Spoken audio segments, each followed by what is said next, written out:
안녕하세요. 벨라입니다. 大家好. 자, 여러분 혹시 하루하루가 무기력하고 아무것도 하기 싫으신가요? 아마 이 증상들은 번아웃 증후군이 아닐까 생각이 됩니다. 그래서 오늘은 번아웃에 대해서 극복하는 방법에 대해서 한번 알아볼까 하는데요. 이제 번아웃은 열심히 달리다 보니까 몸과 마음이 지쳐서 더 이상 에너지가 나오지 않는 상태를 말하는데요. 이제 보통 이런 증상이 있다고 합니다. 증상 몇 가지가 있거든요. 그거 한번 알아보도록 하겠습니다. 이제 번아웃 증상은요.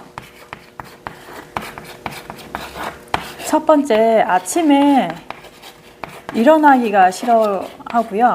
두 번째는 의욕과 집중력이 떨어지고요.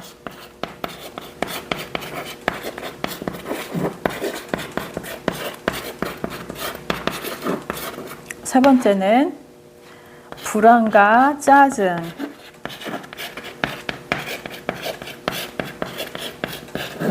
그리고 성취감을 상실하는 경우가 있는데요. 이제 저 같은 경우는 뭐 사업을 한 20년 정도 하다 보니까 자영업을 하다 보니까 번아웃이 왜 없었겠어요. 이게 여러 번 있었는데 저는 그 전조 증상이 이렇게 저는 짜증이 많이 나기 시작하고요.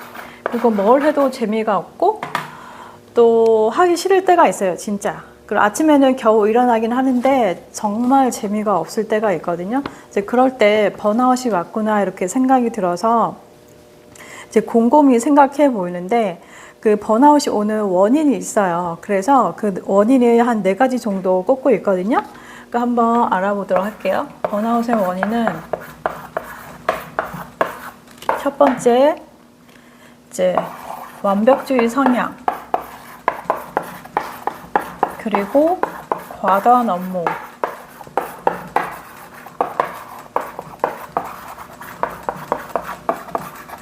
완벽주의 성향 같은 경우는 꼭 회사에서나 아니면 사업을 하시는 분 같은 경우는 꼭 내가 없으면 안 될 것 같은 불안감이 있고요. 또 일도 되게 잘해요. 꼼꼼하게 하고 또 그거에 대해서 강박관념이 있어서 이거를 놓치지 않겠다는 게 집요함이 있거든요. 그렇기 때문에 본인을 조금 힘들게 하는 스타일이라고 보시면 되고 또 일도 잘하기 때문에 회사에서나 뭐 사업을 하시는 분도 일도 알아서 찾아서 하는 스타일, 그리고 회사에서도 일을 잘하니까 일을 자꾸 맡기는 경향이 있기 때문에 이러면 이제 일이 점점 늘어나서 자기 시간도 없고 쉬는 시간도 없이 되면 이렇게 번아웃이 오게 되고요. 두 번째는 휴식이 너무 없다 보니까 왜 쉬어야 되는지 모르고요. 그리고 또 일이 많다 보니까 주말도 반납하고 야근도 계속 하고요. 공휴일도 나와서 이제 일을 하게 되는데 그러다 보면 자기 돌봄이 부족하게 돼서 또 그 자괴감도 들고요. 오히려 이제 불안감도 자꾸 늘어나고 또 사는 재미가 없고요. 일하는 거에 있어서 되게 지치게 되면서 뭔가 이제 공허함을 느낄 수가 있거든요. 이제 세 번째는요. 그 다음에 이제 관계예요. 인간관계인데 이 인간관계는 진짜 어디 가서나 하다못해 뭐 사업을 하시는 분들도 마찬가지고 고객하고도 생길 수 있고 뭐 직장 상사와 직원 간에 생길 수도 있고 거래처와 생길 수도 있고요. 아니면 또 가정 내에서 뭐 부인하고 남편하고 사이가 안 좋을 수도 있고 아이가 문제가 될 수도 있고요. 이런 관계 때문에 힘들어 하시는 분들이 많이 있잖아요. 보통 이런 말 많이 해요. 이제 일은 힘들어도 할 수 있는데 사람이 힘들면 다니기 힘들다 얘기하거든요. 그만큼 관계에 대한 스트레스가 있다 보면 번아웃이 쉽게 오게 되는데 왜냐하면 사람이 내 맘 같지 않아서 좀 힘들 때가 있습니다. 이제 네 번째는요. 목표와 현실, 목표하고 현실의 괴리감이 있어서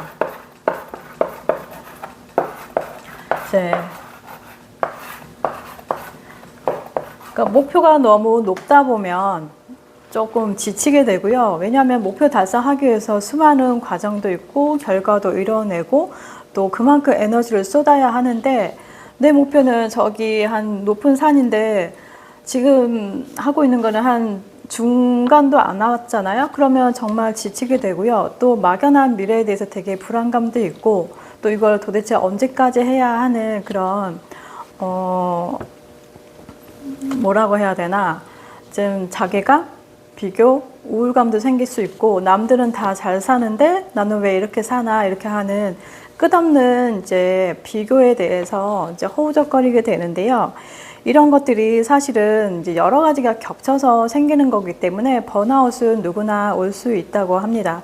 저 또한 그런 과정도 많이 겪었었는데요. 그럴 때 어떻게 극복했느냐? 저는 이제 번아웃이 오게 되면 짜증나는 증상이 있다고 했잖아요. 짜증이 나면서 몸이 많이 피곤하고 남편한테 많이 투덜거리게 되면 남편도 사실은 그걸 받아주기 힘들고요. 저 또한 남편이 짜증내면 서로 싸우게 돼요.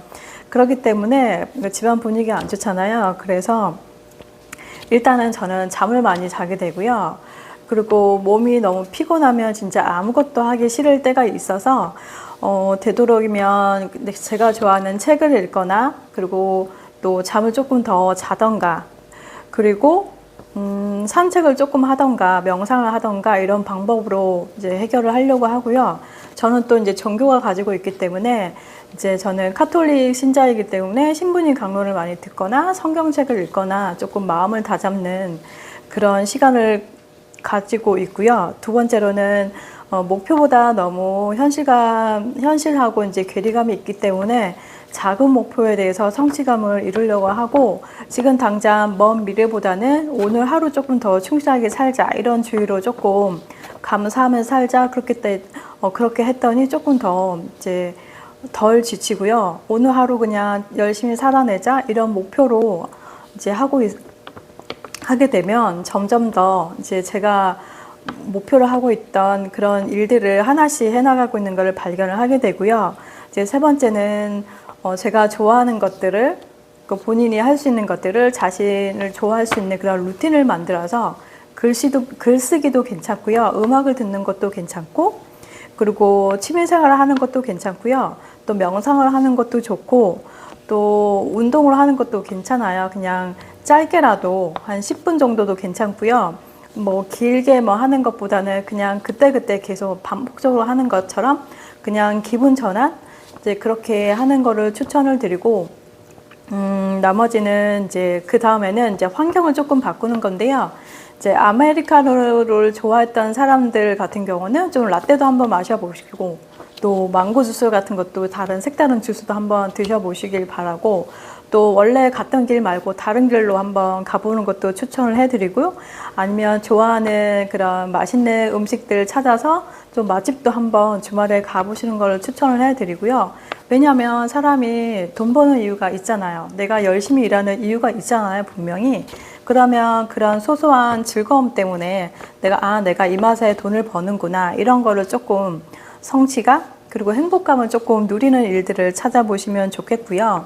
이제 마지막으로 본인이 힘들다는 거, 뭐 직장 상사 때문에 힘들 수도 있고, 동료 때문에 힘들 수 있고, 아니면 업무적인 것 때문에 힘들 수 있고, 또 회사 내부적인 일 때문에 이제 어려운 것들을 주변의 지인들이나 친구들, 뭐 와이프한테도 조금 털어놔서 이제 이야기를 해서 이제 끌어안지 않고 혼자 끙끙대는 사람들 있잖아요. 근데 성향들이 조금 너무 이제 내성적인 분들은 표현을 안 하거든요. 그러면 서로 이제 뭐 감정이 골마 터져서 나중에는 우울증이 심해질 수도 있고 공황장애도 생길 수 있기 때문에 좀 가까운 사람들한테는 조금 털어놓는 시간을 가지면 좋겠습니다.